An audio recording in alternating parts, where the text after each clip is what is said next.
You've heard of QAnon. Maybe you got in late. You saw the term popping up on the news in the wake of last year's political strife and it caught your eye. QAnon? What the hell is that?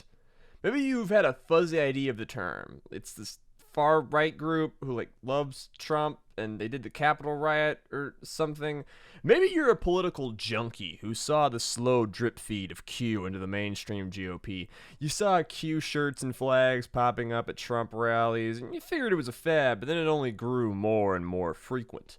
Maybe you're a terminally online individual who saw QAnon grow from a few joke posts on 4chan into a globally spanning movement. Maybe you always thought it was an inconsequential part of internet culture until you saw a truck with a Q sticker driving around your town. Maybe you know that something's wrong with this world, a deep rot in our society that's fraying the wires of our civilization, making us all just a little bit crazy.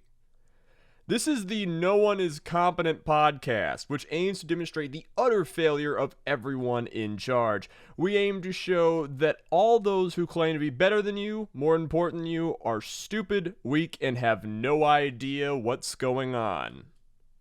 You just heard from our first host, Azalea, and I'm your co-host, Jay. And what we have here for you today is a particularly special episode. Oh, it's special, all right. Yes, a very special episode of No One is Competent.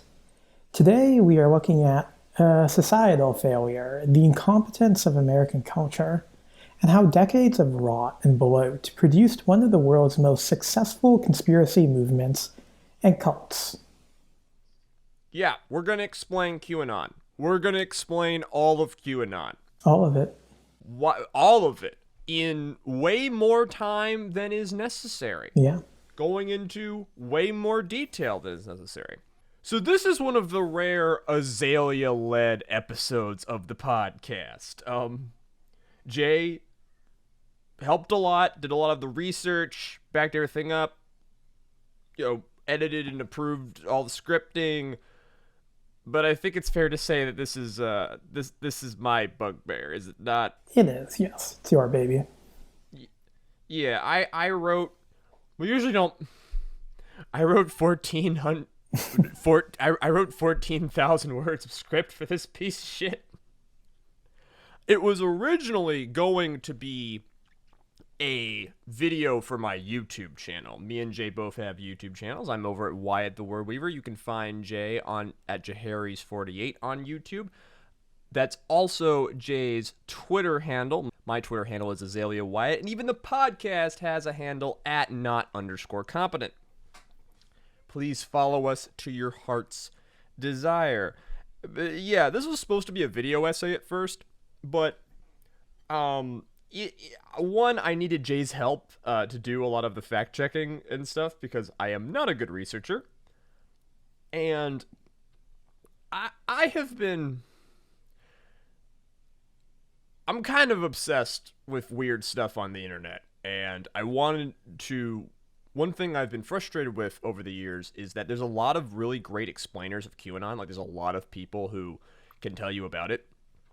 But there isn't really, one centralized, here is the entire story, front to back. You listen to all of this, you will understand what QAnon is, where it came from, what it was, and what it's doing now. We will explain all of that, and we will do it over the course of 2 episodes. This is our first 2-parter.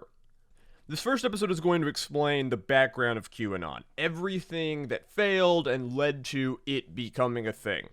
And then the next episode, which will probably also be 2 hours, we will explain the whole Q story. This is all prelude, but I promise it's going to be very, very interesting.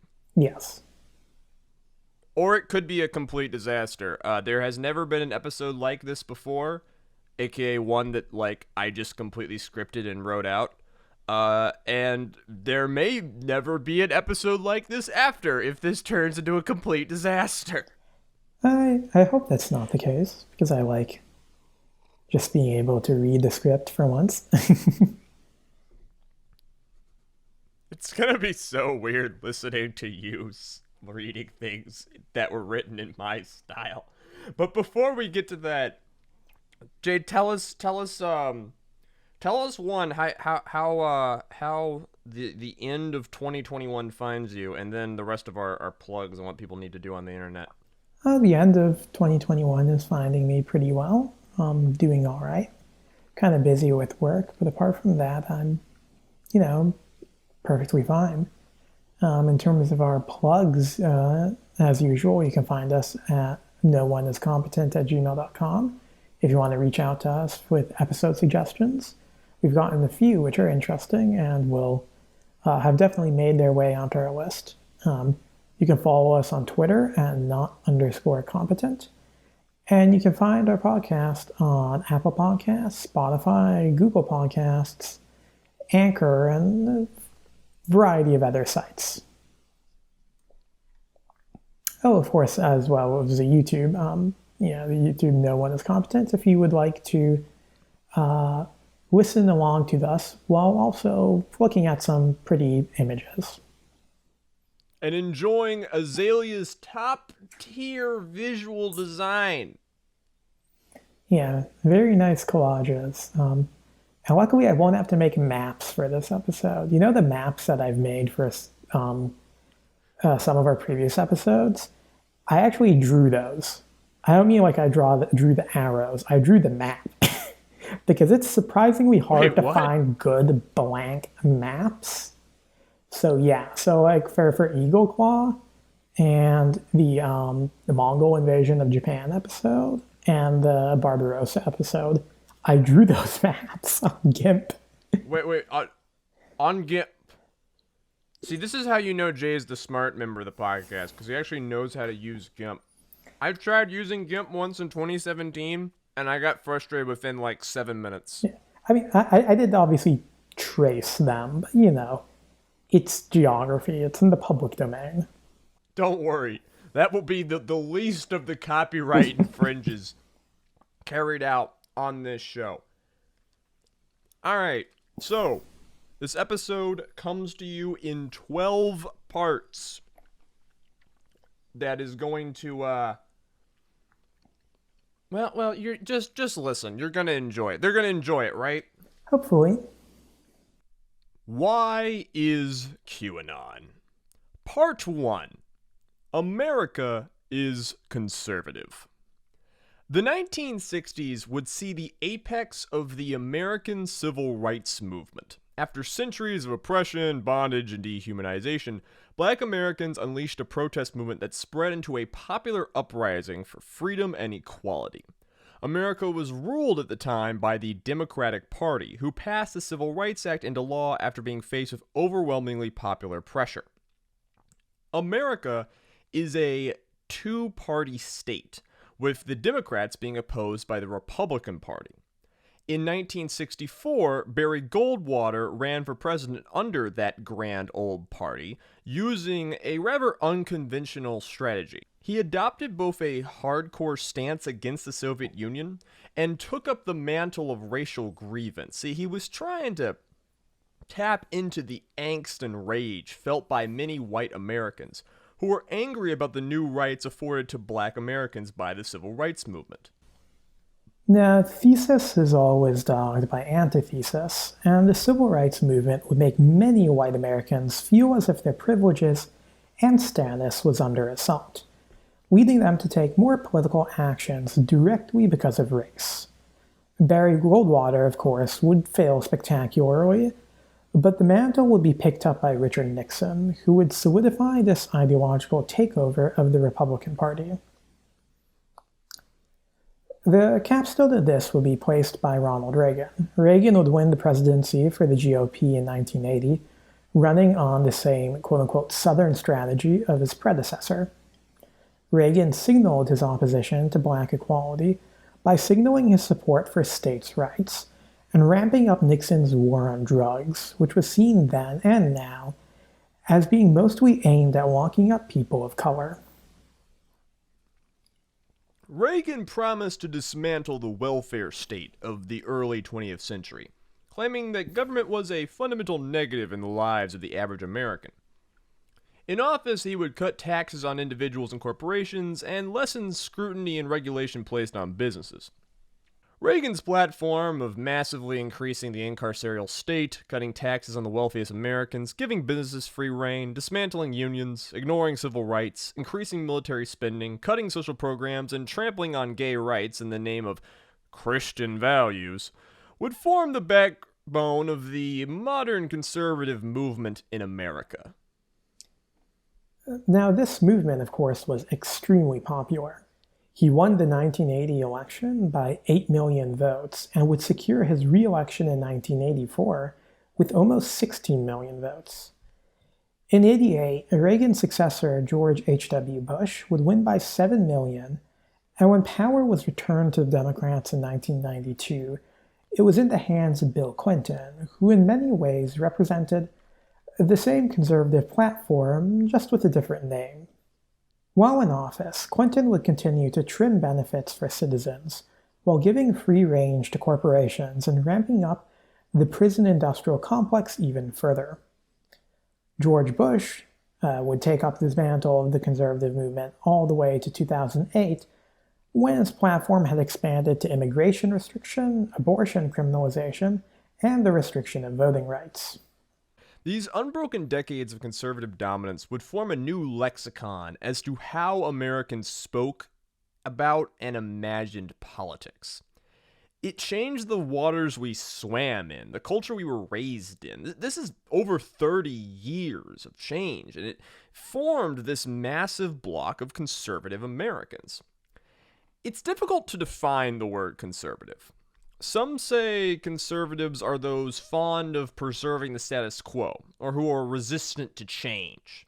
Some categorize it as a rejection of liberal and egalitarian values, others a reaction to social progress. We at the No One Is Competent podcast would say that a conservative is someone who looks at the world the way they think it exists, or the world they believe to exist in the past, and think that world is better than any that's coming. Hang on to that concept of what's coming. It'll come in handy. Part 2. America is conspiratorial.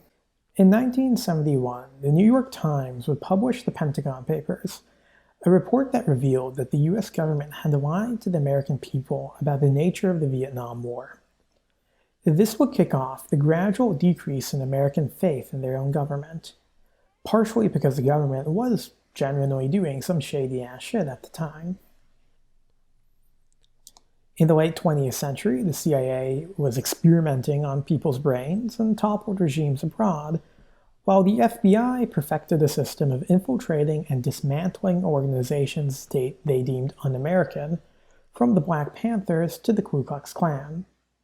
This paired with the rise in psychedelic drug use, the expansion of mass media, and maybe 15 other thousand reasons, I don't know. But by the late 1980s and early 1990s, the crazies were really starting to come out of the woodworks in America. And you could buy their pamphlets at gun shows or hear them howl on late-night radio call-ins, where they would voice their concerns about Area 51, alien abductions, the moon landings, JFK's assassination, flat Earth, and whatever other theory that made their world make sense. Everyone knew something was wrong with the world. Some people just knew what it was, and it's worth knowing this movement wasn't confined to any part of the political spectrum. In the aughts, conspiracies were common amongst the left in the form of 9/11 truthism. By the teens of the 2000s, we all knew there were cranks out there, and no one would doubt the existence of a video on YouTube claiming that the architecture of the Denver airport signaled a satanic plot. We dismissed these crazies as harmless dweebs, but didn't realize the tendency towards conspiracy growing all around us. I grew up in the conservative South and was raised with jokes about the government having eyes everywhere, that they were never out for your best interests. I was 15 when Edward Snowden revealed the mass surveillance being carried out against the American people, and I was surprised that anyone was shocked this was a thing. Without even noticing it, many of us were getting carried closer to the edge. Part 3. Media is fracturing. When my dad was a kid, there were 3 television channels, and they were more or less exactly the same. When my dad was 14 years old, Richard Nixon resigned as the President of the United States. During the Watergate scandal, every news station and mainstream paper agreed that Nixon had committed crimes, and Nixon viewed this as them turning the American people against him. He wished openly to his aides that there was a news station that would take his side of events. Now remember, Richard Nixon was not impeached. He left office because he was convinced the vast majority of Americans knew he was a crook because they all got their news from the same sources. Technology and culture, however, would evolve. Soon there were dozens, hundreds of channels on top of new newspapers, magazines, radio stations, and all of this before the advent of the internet. Media channels would specialize, evolving to cater to certain audiences, often intentionally. By the aughts, Fox News would become the highest-rated news station in America, which intentionally catered to the conservative viewing audience. Fox News was headed at the time by Robert Ailes, the former Nixon aide, who had once pitched the president on the idea of a conservative TV station. And Fox would present a picture of a modern America that had an intentionally conservative bent. News and media are the lens through which we see the world, and soon Americans were all viewing current events through a distinctly colored glass. Far from nefarious, much of this was simply platforms serving customers what they wanted as consumerism and capitalism ground on. Take the rise of late-night comedy shows in the mid-teens that spend much of their run mocking conservatives to the elation of a liberal audience, Stephen Colbert, John Oliver, and the like. I think that much of that liberal audience would be shocked to know the historical reach of conservative radio hosts like Rush Limbaugh, who's now dead, but at his peak had reached an estimated 1 to 3 million listeners weekly, and gave his listeners a totally different perception on events, such as the amount of people killed by the Clintons. Now, when something happened in America, there would cease to be one story, one viewpoint, one truth or person to believe. And some of these people will believe anything. Part 4. Conservatism is weakening. In 2000, George W. Bush would win the presidency by a hair, even losing the popular vote. He would capture that popular vote in 2004, but by less than half the margin of his conservative forebears. The second term of the Bush presidency would turn even many Republicans against their president, as a disastrous war in Iraq, a stalling quagmire in Afghanistan, the inept bungling of Hurricane Katrina, and the Great Recession would plunge the presidential approval rating to as low as 30%. Thesis, of course, gives way to antithesis, and 2008 would see Republicans nominate John McCain, Bush's old rival, to lead the party, only for him to be crushed by the Democrat Barack Obama. This was especially devastating to conservatism, as the Democratic Party had strayed from the ideology of the past years to become moderate, or even by some standards liberal. In the mid-20th century, Americans of all political ideologies were roughly equally spread out amongst the parties. But by the Obama era, the country had almost completely sorted, with Americans ideologically polarized between parties, leaving little room for compromise and plenty of resentment between the sides to be stoked by their separate media ecosystems. Almost all conservatives were in the Republican Party at this point, and that group of conservatives was getting more and more straight and more white. As the odds gave way to the teens, American society began shifting to a far more inclusive one. 2015 saw gay folk be affirmed the right to marriage, and LGBT representation in broader society increased across the board. Brutal murders of black folk by police, publicized by the internet, renewed conversations about racial equality and violence in a country that every year was getting less white and less conservative. Obama won in 2008 by almost 10 million votes, leaving Republicans aching for a new strategy. It was proof that white conservatives were losing power over the country. And when you feel like you're losing something, you fight back. 2010 would see a movement of new Republican congressmen called the Tea Party. Backed with money from a cadre of wealthy donors, the Tea Party made a name for themselves by using shock and awe tactics of obstruction to impress voters. They attacked their Democrat opponents at every turn, hammering them at town halls and hounding them on the news, showing up with thousand-man rallies. These brawlers were mostly highly educated and corporate-backed, but they claimed to speak for the lower-class conservative, often speaking exactly like the media figures such folks were imbibing in their media circles. In short, the Republican Party got addicted to posting. These influencer politicians ran roughshod over Dems in 2010, focusing more on railing against enemy policies than proposing any of their own. Once in power, they turned what used to be routine actions of Congress into angry brawls, grinding the institution to a halt. These politicians would be propelled into office by an increasingly angry Republican base that would be further whipped into anger by these politicians in the news that benefited from their rage. And they would find plenty of rage as... Part 5. America is broken. Roughly 80% of American children born in 1950 could expect to go on to earn more money than their parents. By 1985, that number had dropped to just 50%. The average cost of tuition at in-state public universities, meanwhile, had increased by 211% in the last 20 years, while the average increased earnings provided by the education they received has shrunk. Meanwhile, in 2021, Americans owe roughly $1.57 trillion in student loan debt. Things are getting worse for people. And by people, I mean things are getting worse for straight, cis, white people.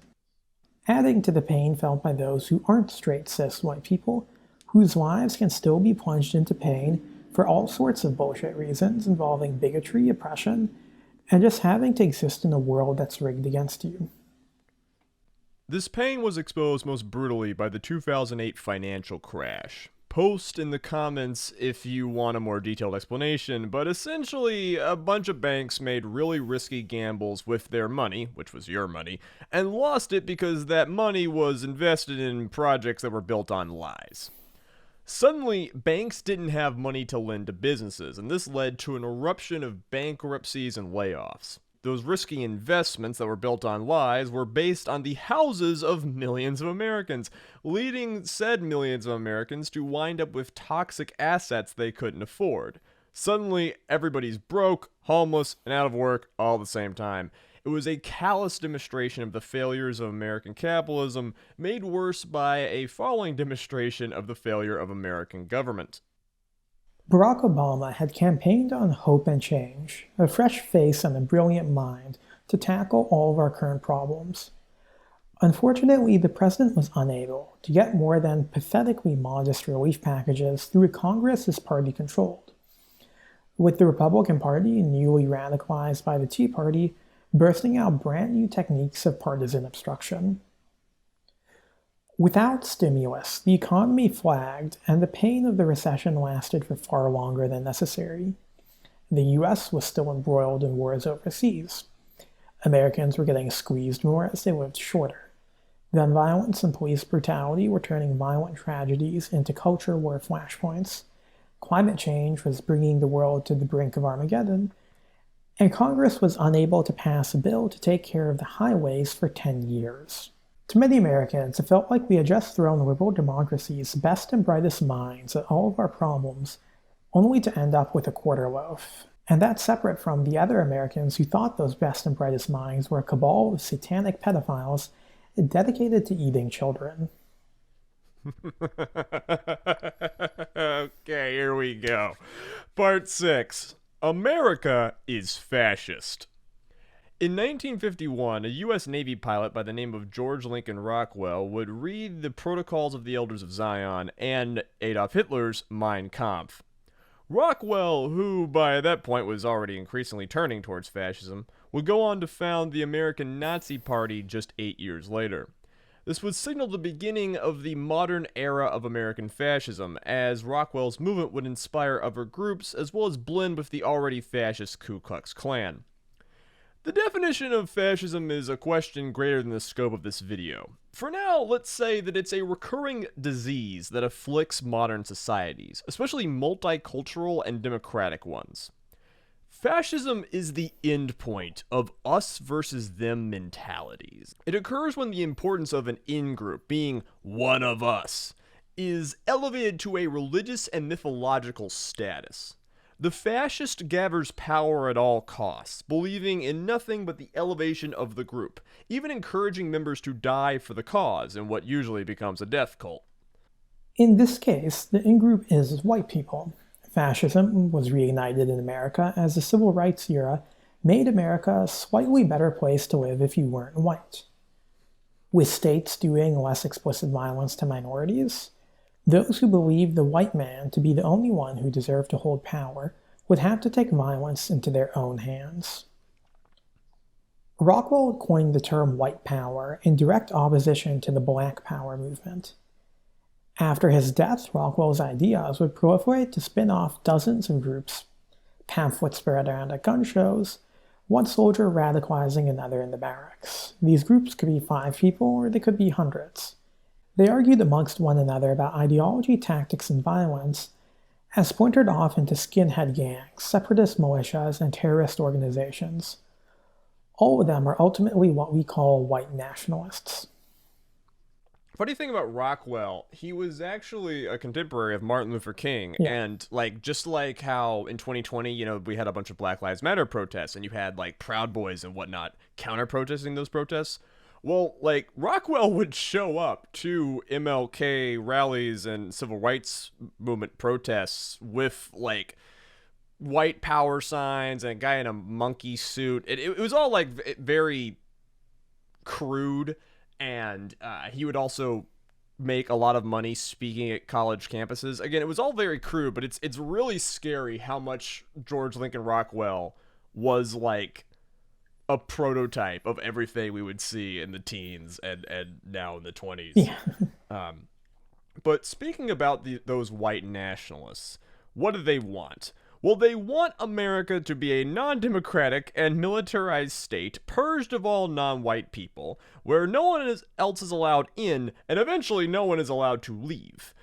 Some will tell you they don't want to kill to accomplish that goal, and they are lying. They will, and they do. Spoiler alert. White nationalists found ample recruits amongst the disaffected soldiers coming off of the disastrous Vietnam War, who were able to funnel serious amounts of military hardware to their gangs and militias, soon flourishing across the American heartland. And it's not just a Southern thing. You could find these groups from the Midwest to the Rocky Mountains to the Eastern Seaboard. If you've ever seen the movie Blues Brothers, you might have heard about the Illinois Nazis. That's a real thing. Illinois, at that time, and to this day, had a major problem with neo-Nazi groups. Wait, seriously? Yeah. I love that movie, by the way.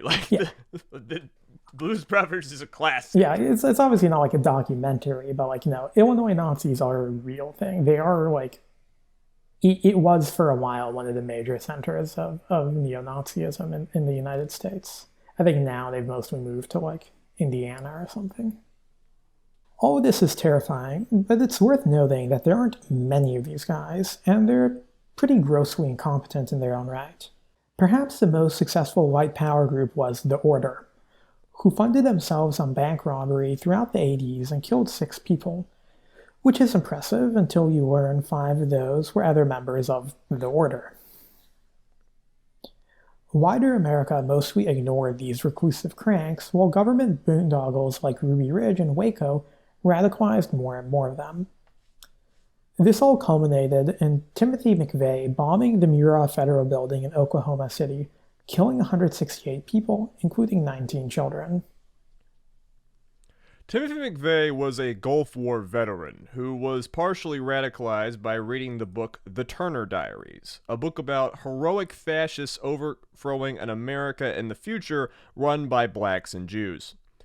The book was written by William Luther Pierce, a key associate of George Lincoln Rockwell. After the Oklahoma City bombing, the FBI systematically infiltrated and broke many of the largest militias and terrorist organizations, using the techniques they had honed against the Klan and the Black Panthers just a few decades earlier. It became harder and harder for fascists to organize, as by the late 90s, feds would crack down on any formal organized structure. And there's an old joke about militias in the 90s. You go to a rally or a meeting, and half the guys there would be FBI informants. Now, if fascists wanted to meet, plan, and disseminate their ideas, they would have to go online. And now we reach the whole reason I wrote this thing. Are you excited, Jay? Yeah. Alright, boys, buckle your fuckle. Part 7. The Rise of the Chans. In 1999, Hiroyuki Nishimura created a website called Ni-Channel, which is 2channel or 2chan in English. And this would quickly become Japan's most prominent message board. This was far from the first of its ilk. Before 2channel, there was 1stchannel, and the nifty serve boards before that. But soon 2chan would be the most popular of the Nashi Wado, the nameless worlds. They were called that because these Chan boards did not allow users to create an account or a screen name.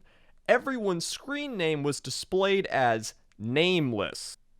These nameless worlds offered a break from the stiflingly polite and hierarchical society of Japan, and Nishimura's stance on moderation fully allowed for the boards to define their own culture, even if that culture was quite rude. This lightly moderated forum was quickly adopted by those who didn't fit in wider Japanese society, and became a haven for all things weird, fascinating, beautiful, banned, and horrific. If no one else would take you, the Chans would. Many of their most prolific posters had no job or outside connections, leaving them with nothing to do but post all day. Soon a subculture flourished into life, with its own insular language, traditions, and beliefs.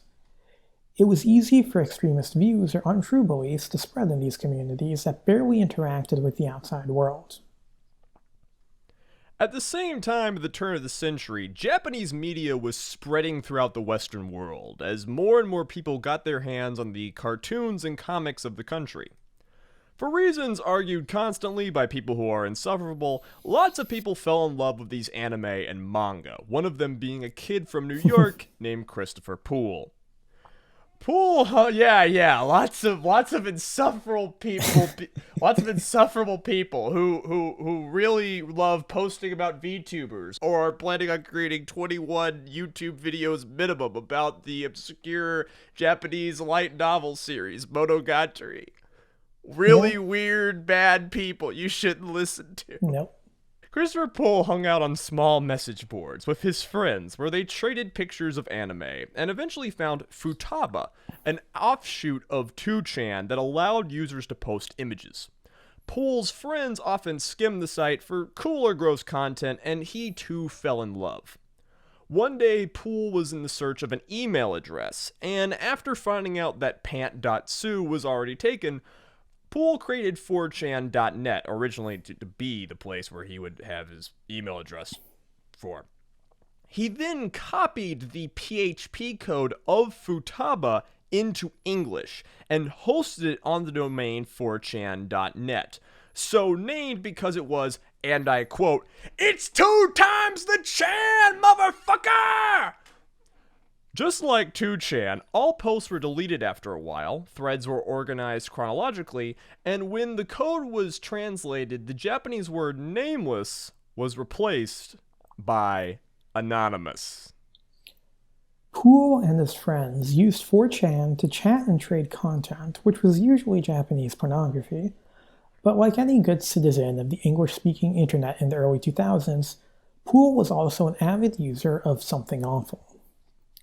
The Something Awful arose at the same time of 2chan, and if you're young, you might not know how important it was to the early internet. Something Awful, which was a forum, is more or less where internet meme culture got its start, and it's almost certain that many, if not all, of your favorite memes, internet trends, or creators either got their start on Something Awful directly, or were influenced by something that was. I know that's certainly true for me.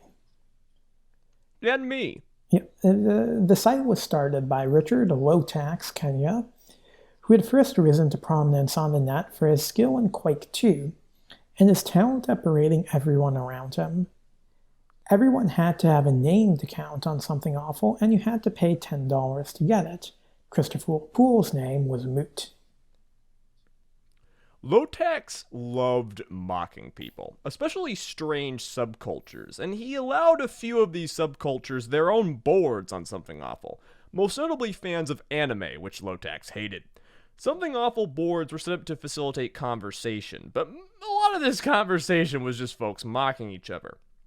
Lotax was the tone at the top of this abusive mockery.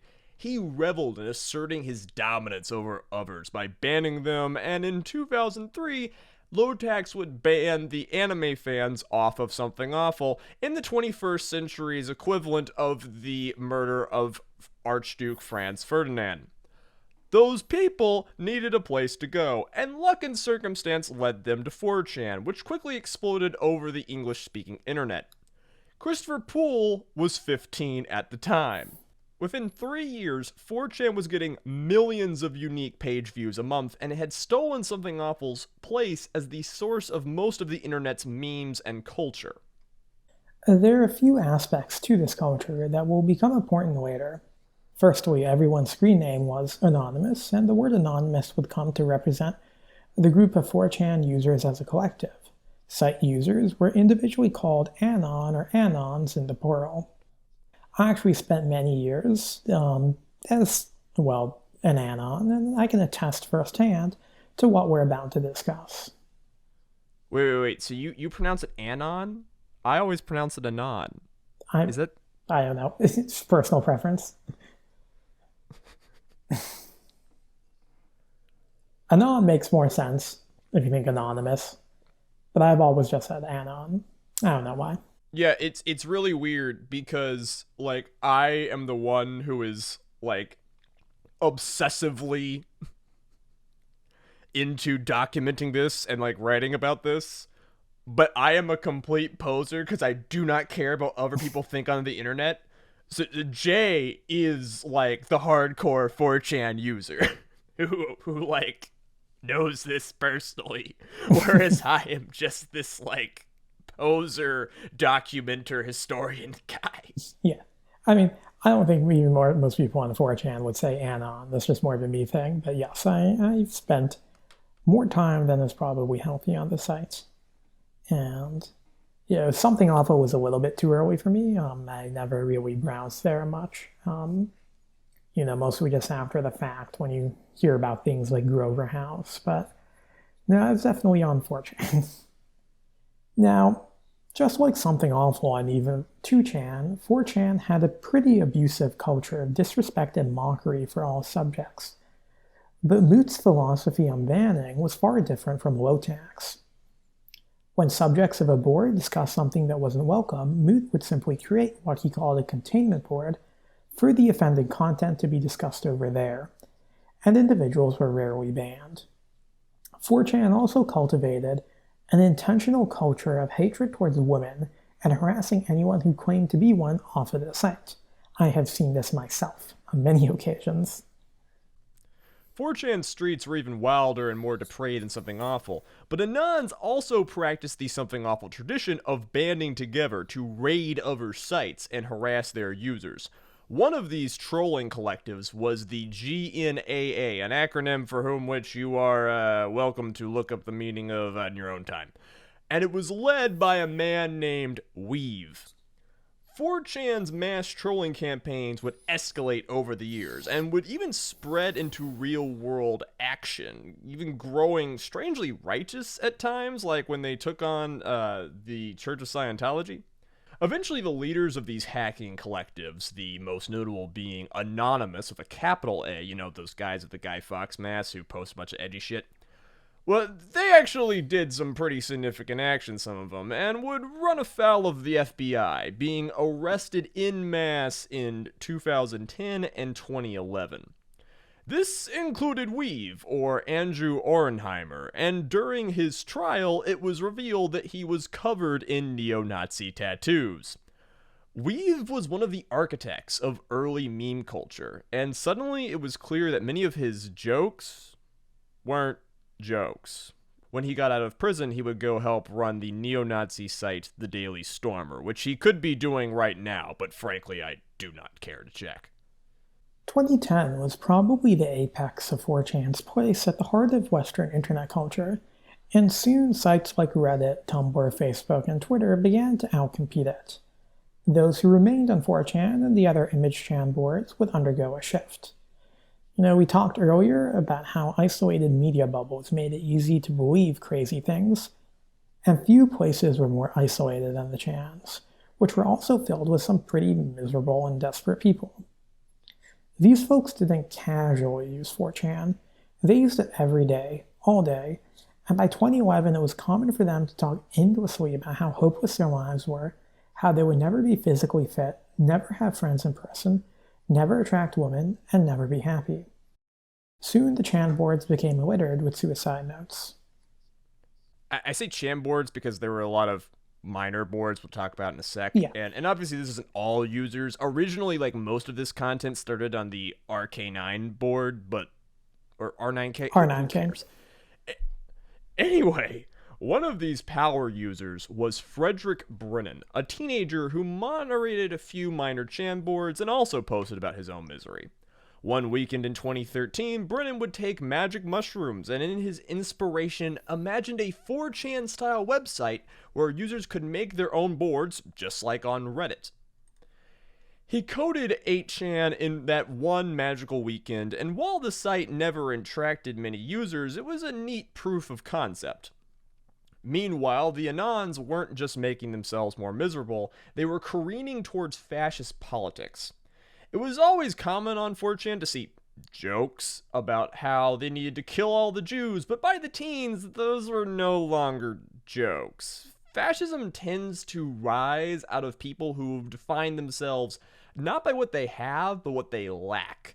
And this certainly characterizes the Anons, who resented the outside world around them. And white supremacy was a way to feel special, even though they arguably hated women even more. All this stuff is complicated.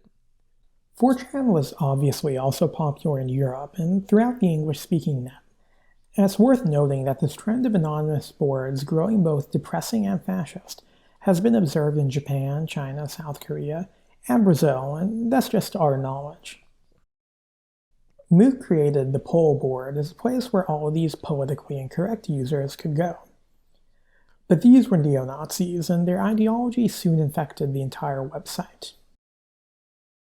Now, as an aside, I actually have first-hand perspective of this culture shift that occurred on 4chan throughout the 2010s.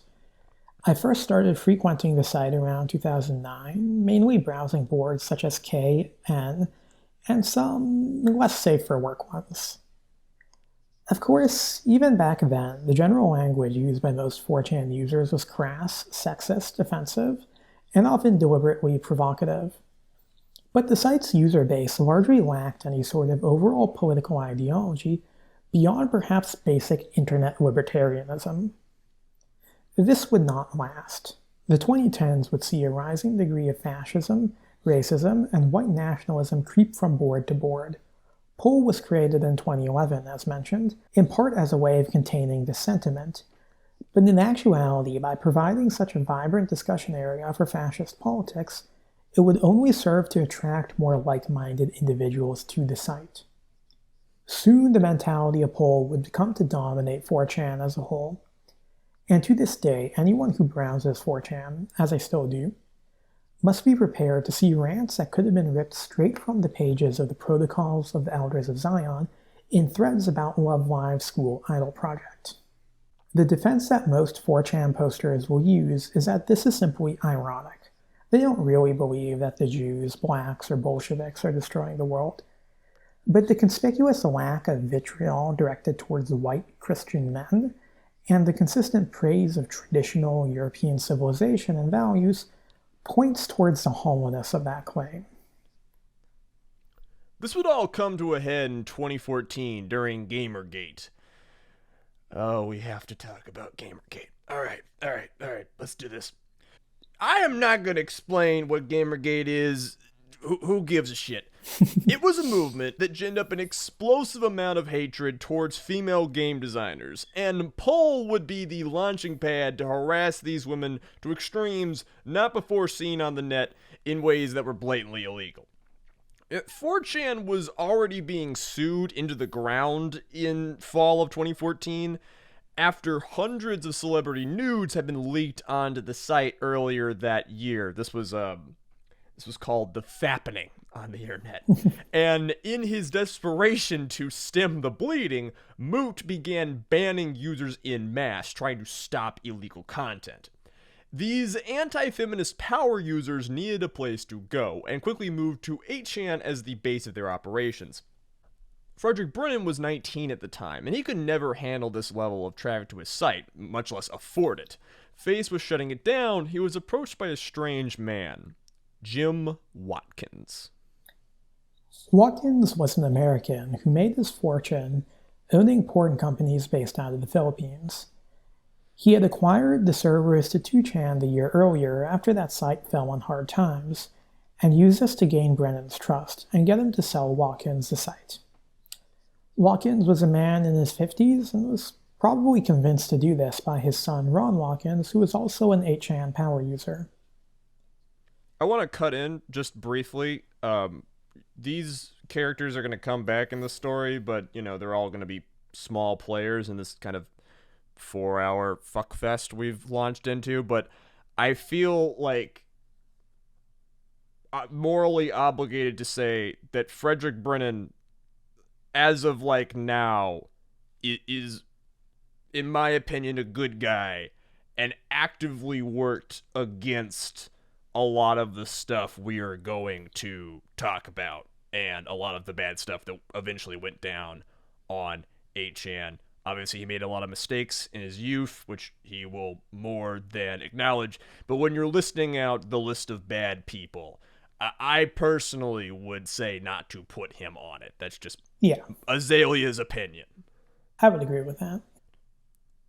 These power users of 8chan and 4chan moved on from Gamergate and soon latched onto the campaign of then-candidate Donald Trump. They proliferated memes about him throughout the internet and also began targeting his opponent Hillary Clinton. They spread rumors about her being criminal and ill and saw strange amounts of success as these rumors were picked up by conservative sites like Breitbart, with one of these rumors having a staggering amount of success. Part 8. Pizzagate. Part 8 Pizzagate. Part 8 Pizzagate. We're having so much fun here, aren't we? If you remember the 2016 election at all, you probably remember a bunch of hollering about Hillary's emails. There would be several leaks of emails from both Hillary Clinton before 2016, but the summer of that year, the emails of Anthony Weiner, who's a Democrat, and DNC chair John Podesta were also hacked. We're not sure exactly who first obtained the emails or some evidence Russian state hackers behind the Podesta batch, but they were released to the website WikiLeaks, which at that point had mostly become an arm of Russian disinformation infrastructure. The leaks were intentionally timed to interfere with the election that was going on at the time, and while the vast majority of them were boring office communication, there's plenty of embarrassing content to be found. Most of the embarrassment was borne by Anthony Weiner, who had engaged in an affair with an underage girl. And the John Podesta emails were far more boring in nature. Again, most of these were just rote office communications, but a lot of people thought the Democrats were corrupt or even evil, and so they looked deeper. And by combing through Podesta's emails, cyber sleuths saw many references to cheese pizza. Now, one might assume that Podesta runs a large and busy organization with a lot of people, and when you need to quickly and cheaply feed said people, cheese pizza is often the best way to do so. Lots of people like cheese pizza. Lots of people eat it all the time. Or you could assume that cheese pizza, or CP, is code for child pornography, and that John Podesta, the busy head of America's largest political party, is running a child pornography ring on the side. This was fed into the machine of conservative cranks and fake news outlets who have been publishing stories about Democrats being Satan-worshipping pedophiles for years now, and was combined with Frazzle Drip, this long-running conspiracy. There was a video out there where Hillary Clinton and some of her aides could be seen cutting the faces off children, wearing them like masks, drinking blood, and doing other stuff that definitely happened. This was all dubbed Pizzagate in reference to Watergate and was spread by many arms of the extreme Trump-supporting ecosystem, from Alex Jones's InfoWars to Mike Cernovich to the Anons of Poll to members of a subreddit called r/TheDonald, which promoted a fanatical worship of Donald Trump. The theory spread through the internet for months, eventually becoming convinced that the system that Democrats used to traffic and molest children was being run out of the basement of a DC pizza restaurant called Comet Ping Pong, which, in my opinion, is the worst name for a restaurant ever devised. I've actually been to Comet Ping Pong once. It's a very normal pizza restaurant. I was trying to think of something kind of funny about it.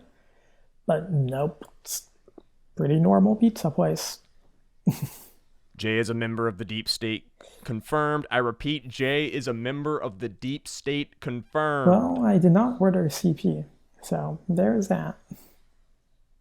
The workers of said pizzeria were harassed throughout 2016 until on December 4th of that year, one man drove there from North Carolina. The man was armed with a semi-automatic rifle and aimed to liberate the children enslaved in the basement of the pizzeria. He went into Comet Ping Pong with his gun and fired 3 shots that struck the walls and the desk. No one was injured, and the man was quickly arrested, and he was taken out of the building that didn't have a basement in the first place. The story made national news, but was quickly lost in the hurricane of 2016's news cycle. It was an eccentric story, but it was just one nut taking action based off of a few people posting nonsense on Twitter and Reddit. We rolled right on to 2017 and said to ourselves, where's the harm? Part 9. Donald Trump. Back to the so-called mainstream conservatives. In 2015, the Tea Party Republicans lined the stage of the presidential primary, each one more in love with the cameras than the next, and they were all eaten alive by a man who'd been on TV for decades. Donald Trump's takeover of American conservatism was crushing and brutal. He rose to the front of the race without the backing of a single-party elite, growing famous through spectacle-filled rallies that news networks broadcast across the nation. The networks marveled at the ratings Trump garnered.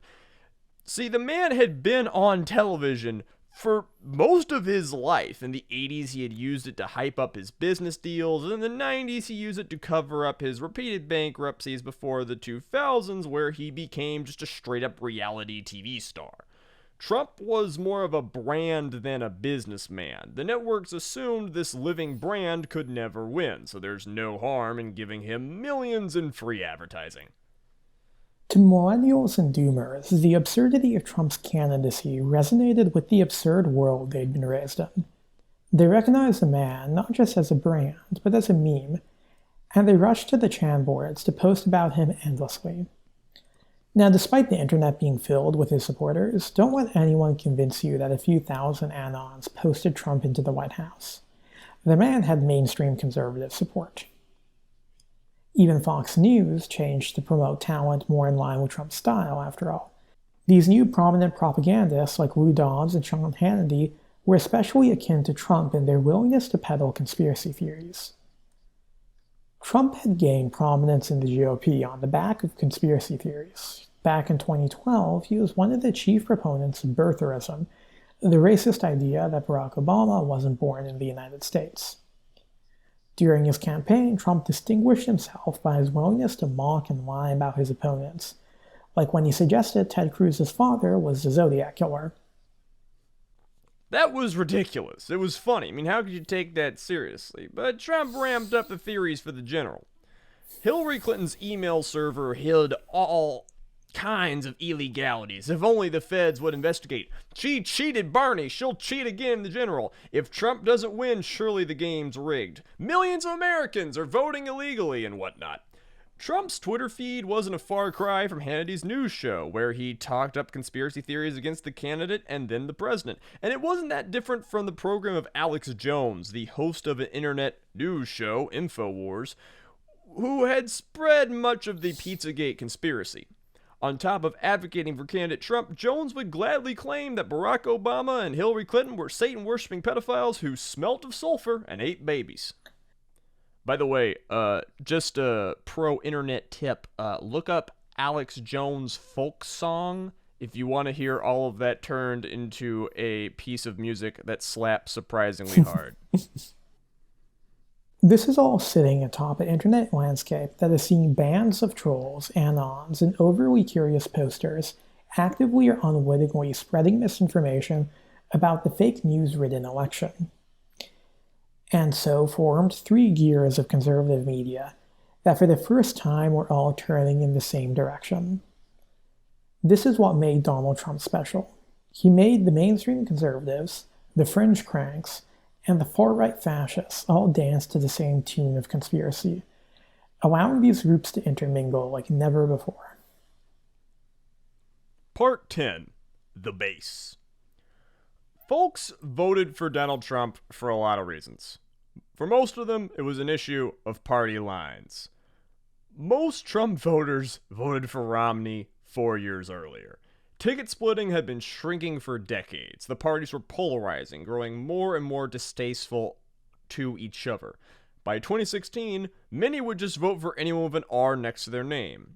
Same as many people who would vote for just anyone with a D next to their name. And the people who voted with the people with the R next to their name, thought that was far better than having Hillary in office. Next, you had folks that saw Trump as a welcome chaos factor. For many uneducated to politics, Trump seemed like the perfect change of pace to Washington that they viewed as never having worked for their needs.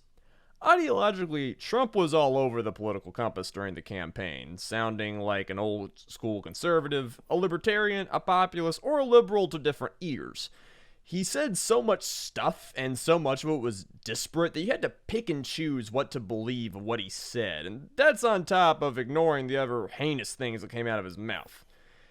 These folks went to the booth and said, yeah, sure, what's the worst that can happen? Then you had a larger group, a group that would dominate all discussions of Trump's win. Trump first gained momentum with his famous rallies, where the candidate was more of an entertainer than the politician.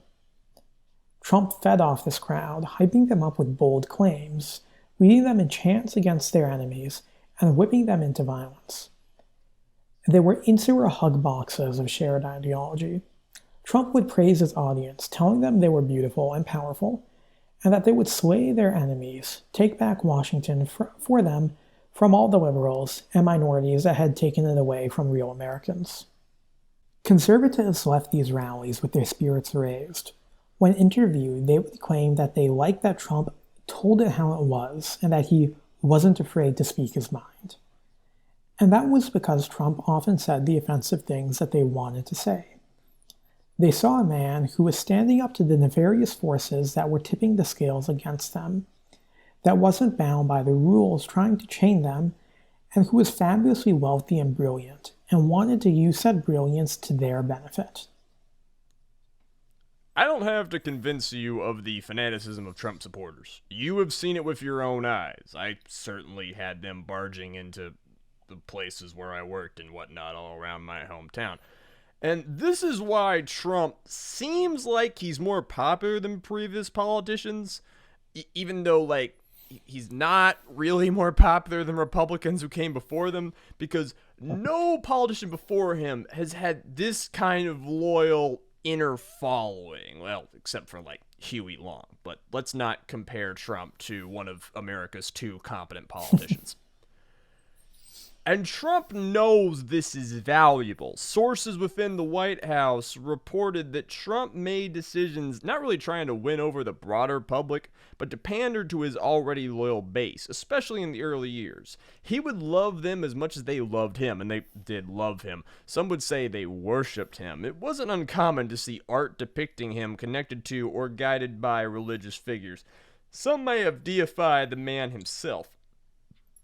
This is why Trump had the most stable approval rating of any president in history. While never rising above 46%, it never fell below 37. He would never lose the loyalty of his base, and they would never stop trusting their champion to make their lives better. Part 11. 2017 was bad. After 2020, it's hard to remember the other garbage years, but the first year of the Trump administration rocketed from one scandal to another. The Muslim ban right out of the gate. James Comey was stripped of his position as head of the FBI after failing to swear personal loyalty to the president. There was brinksmanship with North Korea that led many Americans to believe that nuclear war was imminent between the countries. The Republicans attempted to repeal the Affordable Care Act. The Me Too movement led to dozens of women speaking up about Donald Trump's decades of rape and sexual assault. And there was this persistent rumor that Trump's campaign had conspired with Russia to rig the 2016 election. For many, the capstone of the chaotic year was August's Unite the Right rally in Charlottesville, Virginia. This weekend saw torch-wielding young men shout fascist chants, and the next day this gathering of white supremacists would violently clash with brave protesters, leaving one anti-fascist activist, Heather Heyer, dead. It was a year that wouldn't shut up, cartwheeling from one tragedy to the next, spinning and spiraling, helmed by a presidency that was fundamentally unfit to meet the moment or soothe the nation. Indeed, Trump seemed more interested in stirring up controversy than legislating, preferring to keep the country and his base in a constant state of political activity. But that base was struggling, many of its members growing confused. It wasn't that they disagree with the actions of the Trump presidency, but as the months wore on, it became clear that this era would not be the victory they were promised. In their fervent rallies and marches, Trump supporters whipped themselves into a near-religious frenzy. Not even near religious. Right now, I want you to look up Trump and Jesus on your phone and see how much artwork pops up. It was very common in conservative and rural circles, like my grandmother, to see Trump as a figure sent by God to bring about a new holy kingdom on earth. These people loved a man who told it how it was and put those they hated in their place, but that had been all talk. Trump's two biggest claims during the election were that he was going to build a wall across the Mexican border and that he would lock up the criminal Hillary Clinton, who many Trump supporters assumed was guilty of murder and the rape of children. As the months wore on, that did not come to pass. The border wall would fail again and again, as Trump's Congress seemed incapable of passing even the bills they wanted to pass, and Hillary Clinton continued to walk the streets a free woman. Not just Clinton, many Trump supporters believed her and Obama to be Satan-worshipping pedophiles. This was a common refrain from the Alex Jones show, which was one of the mouthpieces of Trump's Republican Party. Many also suspected old-line GOP members of being part of the same cabal. It was easy to say, as those same GOP members had instigated endless wars and economic stagnation that had devastated America. Trump also failed to stop those foreign wars he railed against. He couldn't stop manufacturing jobs from flowing out of the country, and his America First philosophy was increasingly leaving the United States lonely and precarious on the world stage. The economy he presided over trudged along the same it had under the Obama administration, and 2017 would see the same tiny gains and slight improvements as the year before it, with the stock market soaring and the wealth gap growing to an ever-gaping chasm. For the more fascist members of Trump's base, it was also evident that the minorities the president rallied against would continue to exist in America and would continue to fight for the world they knew they were owed. But for your average Trump supporter, who was more concerned with their own lack of prosperity than their moderate bigotry, the year was a real disappointment. Many thought the Trump presidency would make them feel more secure about their place in the world, a time of wealth and prosperity where they wouldn't need to worry anymore. This was a cognitive dissonance in the minds of millions of Americans. Donald Trump was supposed to make things better, and yet they're not. This pressure had to be relieved. The paradox had to be answered. One way to explain it would be to realize that Donald Trump was a charlatan who said whatever the crowd in front of him wanted to hear. He tapped into general resentment to win the election, but never possessed the interest or intellect to usher in the transformatory package of legislation he promised. He was a dull narcissist who had been born into the highest reaches of privilege and believed himself to be above history and the law. In truth, he disdained the low-class people who loved him and only granted them affection because they loved him first. He was a boring fellow who was far more interested in watching news pundits praise him than he was in governing the nation, and he was part of a political party whose every action left Americans less wealthy and less free as they allowed megacorporations to suck civilization dry. And that's a tough pill to swallow.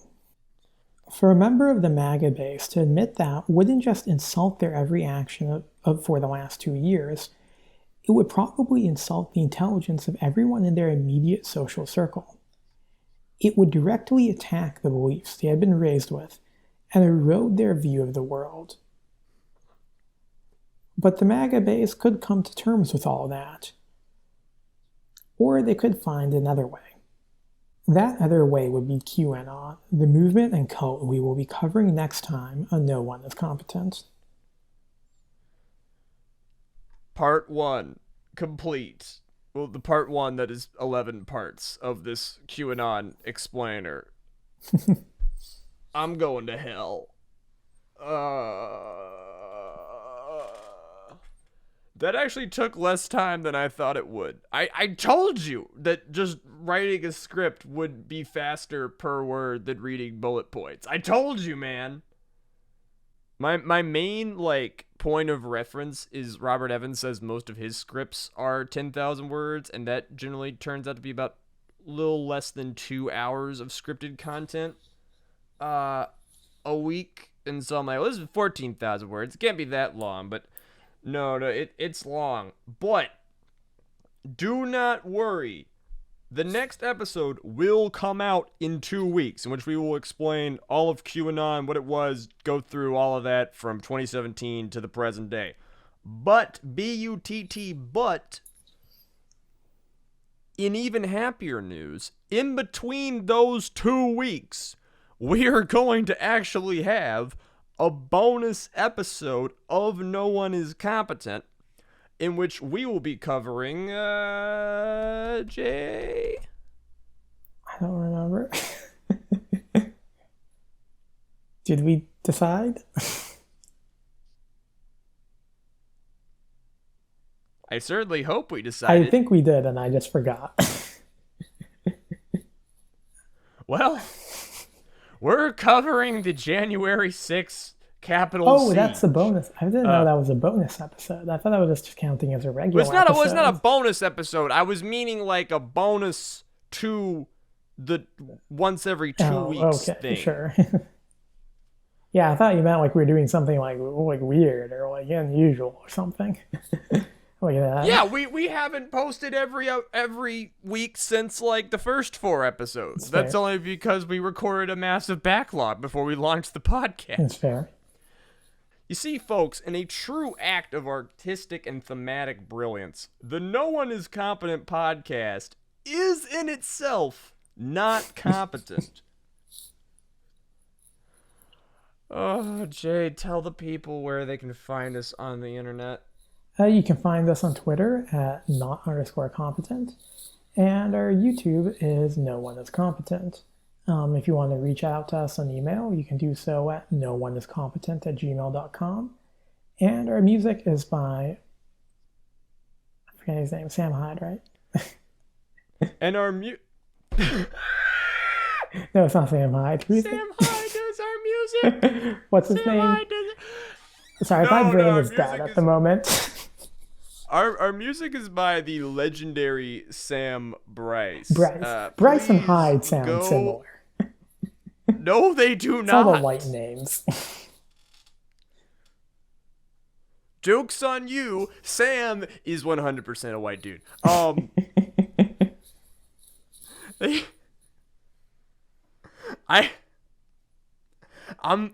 See, now I'm fucking pissed because I know what Jay's government name is, and you should not get to fucking say people have generic fucking names. You bastard. Anyway, yeah, go on YouTube, give us comments, give us likes, feed the algorithm eldritch gods, go on to Apple, rate our podcast, tell everybody that it slaps bap.